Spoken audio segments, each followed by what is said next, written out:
You didn't lose marks because your English is weak. You lost marks because the grader got tired of listening to you. That's not an insult. That's a diagnosis. The grader doesn't reward effort. The grader rewards ease. If your answer makes them work, your score drops. Speed is not fluency. Speed is anxiety. The faster you speak, the harder the grader has to work. And if the grader has to think, you lose. You are not being judged. You are being experienced. And the experience you create is your score. Not your vocabulary. Not your grammar. Your delivery. You didn't lose marks because your English is weak. You lost marks because the grader's brain got tired of listening to you. That is not an insult. That is a diagnosis. And once you accept it, everything about how you prepare for this exam changes permanently. Most TOEFL candidates walk into that room carrying genuine ability. Real vocabulary. Real comprehension. Real grammatical range. And they leave with a score that reflects none of it. Not because the language failed them. Because the delivery did. Because the moment the clock started, the frequency collapsed. They spoke faster. They added more words. They filled every silence with sound, and gave the grader work to do. The grader does not reward work. The grader rewards ease. You are not being judged. You are being experienced. And the experience you are currently creating is costing you points you already earned. Here is what no preparation course will tell you: the grader is not evaluating your English. The grader is evaluating the cognitive experience your English creates. If that experience is effortless, the score reflects your ability. If that experience is effortful, the score reflects the effort, not the ability. That relationship is neurological. It is consistent. And it is entirely within your architectural control. My name is Sloan. I am the Trinity English Scholar. Welcome to Executive Gravity, American TOEFL. This is not a vocabulary session. This is a session about frequency stability, the structural ability to maintain cognitive clarity under institutional pressure so the person scoring you receives your response as the path of least resistance. Today's PDF, The Architecture of Frequency Stability, TOEFL Reference Guide, is in the description. Download it before this session ends. Most people will return to their vocabulary lists after watching this. A few will rebuild the architecture of how they deliver what they already know, and permanently close the gap between their ability and their score. Like this video. Subscribe. Share it with one person whose TOEFL score does not yet reflect the quality of their thinking. The first case study will show you exactly where the score is being lost. Stay with me. Case Study 1. Here is a case study. Independent speaking task. The prompt: do you agree or disagree? It is better to work in a team than to work alone? 15 seconds to prepare. 60 seconds to respond. The clock begins. Here is how a non-Trinity scholar approached the case study. I think that, working in a team is better because, when you work with other people you can share ideas and, everyone has different skills so you can, cover more areas and get more done. For example, when I was in school we had a group project and everyone did a different part and it was really successful because we all had different strengths. Also, I think working alone can be kind of lonely and you don't have anyone to help you if you get stuck. So, yeah, I definitely agree that working in a team is better than working alone because of the collaboration and the different skills people bring. Trinity Scholars Approach. Team-based work produces superior outcomes for two structural reasons: cognitive diversity and error correction. First, when individuals with different expertise collaborate, the solution space expands beyond what any single mind can generate. Second, distributed review creates a built-in error correction mechanism that solo work cannot replicate. In my own experience, a project I developed independently was significantly strengthened when two colleagues identified structural gaps I had not detected. The team did not replace my thinking. It made my thinking more accurate. Collaborative work is not a preference. It is a structural advantage. Notice what just happened. The non-Trinity scholar used 11 filler signals in 60 seconds. Everyone forced the grader to filter noise before accessing content. The ideas were valid. The architecture buried them. More words did not increase that score. They destroyed it. The Trinity scholar opened with a signpost, 2 structural reasons, cognitive diversity and error correction, and the grader's brain immediately had a map. It stopped building comprehension and started evaluating quality. That shift is the entire mechanism of the score. Clarity is not optional. It is scored. Core knowledge. Now we name the architecture. Because the second case study contains the most expensive mistake in the integrated speaking section, and you need the framework before it arrives. The first pillar is frequency stability. Most candidates lose control the moment the clock starts. Not because their English weakens, because their pace collapses. They compress pauses. They rush between points. They speak at a speed that signals urgency rather than mastery.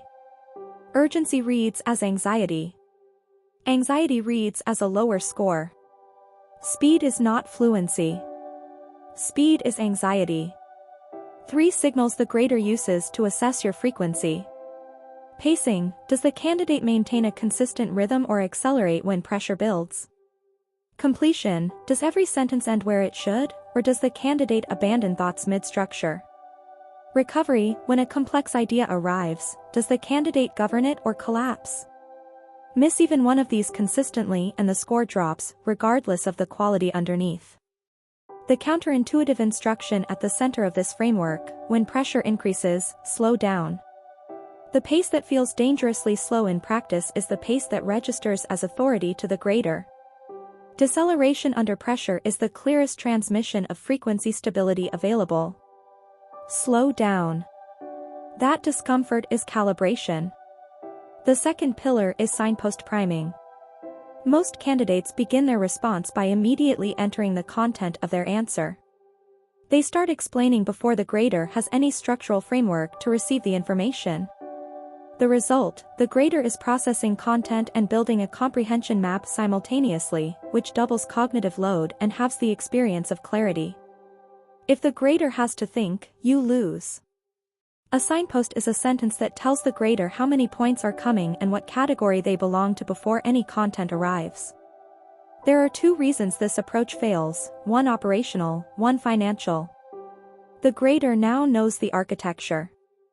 Everything that follows lands on a prepared surface. That preparation creates cognitive ease, and cognitive ease triggers a neurological bias toward positive evaluation that vocabulary alone cannot produce. The third pillar is the cognitive load protocol. 3 rules. 1 idea per sentence. Complete every thought before introducing the next. Never accelerate under pressure. Every instinct under timed pressure violates all 3 simultaneously. The candidate feels the clock and speeds up. They stack 2 ideas into 1 sentence.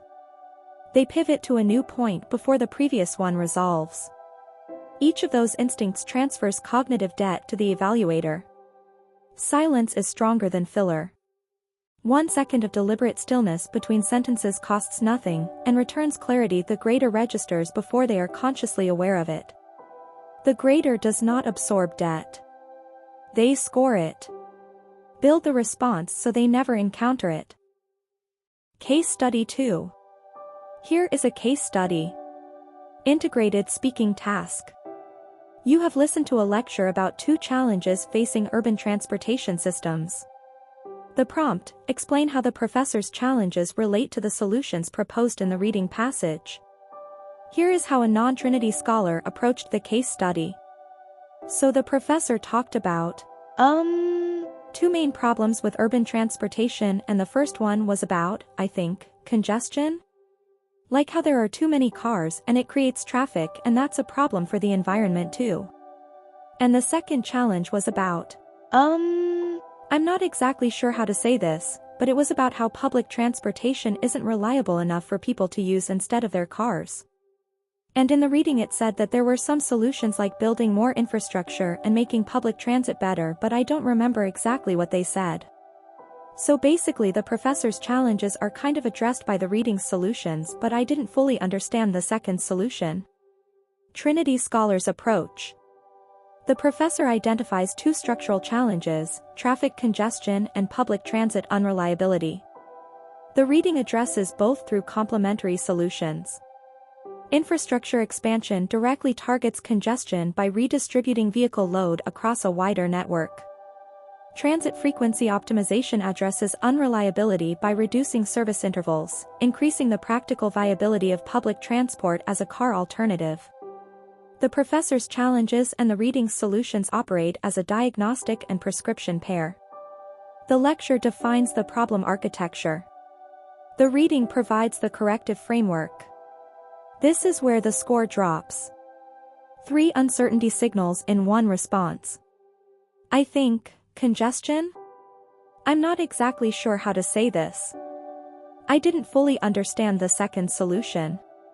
That alone collapses the score. The grader is not evaluating honesty. They are evaluating structural command under pressure. You do not confess to the grader. You govern the response. The Trinity Scholar compressed the entire relationship between the lecture and the reading into a single precise frame, diagnostic and prescription pair. The grader did not build that connection. The Trinity Scholar built it for them. One phrase. Complete architecture. 0 cognitive debt transferred. The grader scores what they experience, not what you intended. Case Study 3. Here is a case study. Campus situation task. 2 students debate a university's decision to eliminate Saturday library hours. One supports it. One opposes it. The prompt: describe the problem and explain which position you find more compelling and why. This is where most high scorers still lose points. Not because they lack ideas, because they deliver ideas without governance. Watch the Trinity response first. Then watch what most candidates do instead. Trinity Scholars Approach. The university faces a resource allocation conflict, operational cost reduction against student facility access. The opposing position is structurally stronger for 2 reasons. First, Saturday library access addresses a demonstrated usage pattern. Students concentrate study schedules in weekend blocks when weekday academic commitments are highest. Second, eliminating a facility that tuition funding already supports creates an institutional credibility gap. Students are paying for access that is being administratively withdrawn without academic justification. The cost-saving rationale does not withstand scrutiny when measured against the structural impact on the population it is designed to serve. Here is how a non-Trinity scholar approached the case study. So the university is thinking about closing the library on Saturdays because I think they want to save money or something. And there were 2 students talking about it, and one of them thought it was a good idea and the other one didn't. I kind of agree with the student who was against it because a lot of students study on weekends, and if the library is closed they won't have anywhere quiet to go. Also, students pay a lot of money for tuition, so they should be able to use all the facilities. I think the university should keep it open. That's basically my opinion on it. Both responses answer the same question. Only one of them is experienced as authority. Or something. I kind of agree. That's basically my opinion on it. 3 phrases. Each one told the grader the candidate was not fully in command. The non-Trinity scholar did not close the response, they acknowledged it had ended. That is not a conclusion. That is an exit. The Trinity scholar closed with an analytical test, does not withstand scrutiny when measured against, which elevated the response from personal opinion to structured evaluation. No gaps. No uncertainty signals. No incomplete thoughts left unresolved. The grader's path was clear. That clarity is the score. If your score does not match your ability, it is not your English. It is your delivery. And until you fix that, your score stays exactly where it is. Subscribe right now. Like this video. Share it with one person preparing for the TOEFL who is working harder than their score is currently reflecting. This series does not end here. Key takeaways. 3 instructions. Sharp. Final. First, map before you speak. Your first sentence is not the beginning of your answer. It is the architecture of your answer delivered in advance. 1 sentence. The number of points. The category they belong to. 3 seconds of signpost priming removes the cognitive load from the grader's entire response experience. The grader stops building and starts evaluating. That shift is the mechanism of the score. Second, slow down when pressure increases. When the clock becomes present, decelerate deliberately. Speak at 70% of the speed your anxiety is requesting. Acceleration signals anxiety. Deceleration signals authority. Silence is stronger than filler. You control which signal the grader receives. Third, complete every thought before introducing the next. Audit every practice response for sentence completion. Did every sentence end where it should? Did every point fully resolve before the next began? Incomplete thoughts are cognitive debt. The grader does not absorb debt. They score it. Homework. 3 components. All mandatory before the next practice session. Component 1, record yourself on one independent speaking task using your current approach. Do not modify anything. Play it back. Count every filler word. Count every rising intonation on a content word. Count every sentence abandoned before completion. That total is your current cognitive load score, the amount of unnecessary mental effort you are currently transferring to the grader. Write it down. That number decreases as the architecture is built. Component 2, take the same prompt. Record a second response using signpost priming only. First sentence maps the response. Every subsequent sentence completes fully before the next begins. Replace every filler pause with a deliberate 1-second silence. Play both recordings consecutively. The difference in the cognitive experience of listening to them is the difference in the scores they would produce. That difference is now visible. Make it structural. Component 3, practice the deceleration protocol. Record one full speaking response at 30% below your natural pace. It will feel dangerously slow. That feeling is accurate calibration. Your natural pace under exam pressure is faster than your optimal evaluation pace. Train the deceleration until it becomes your default frequency when institutional pressure arrives. The pace that feels too slow in practice is the pace that reads as authority to the grader. Your PDF is in the description. The Frequency Stability Framework, the Signpost Priming Template, and the full Cognitive Load Protocol Diagnostic, mapped and ready for your next practice session. Download it today. Most TOEFL candidates are not failing because of what they know. They are failing because of what the grader experiences while they are proving it. You are not being judged. You are being experienced. Fix the delivery, or your score stays exactly where it is. I am Sloan. This is Executive Gravity, American TOEFL. Trinity English Scholar continues in the next session. Do not miss it.